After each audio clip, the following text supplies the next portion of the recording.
Hey folks, this is where we stand with the lathe. Got the single phase motor off, got the 3-phase motor on, and got some mechanical stuff out of the way. Let's take a look.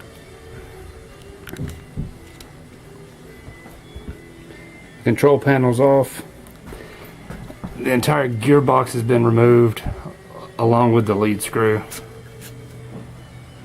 There she sits. Change gears are in the box. There's an old single phase motor control panel that's going to be repurposed. Old electrical box. Might repurpose that.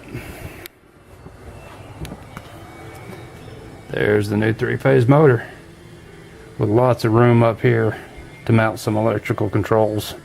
We'll see where we go with it.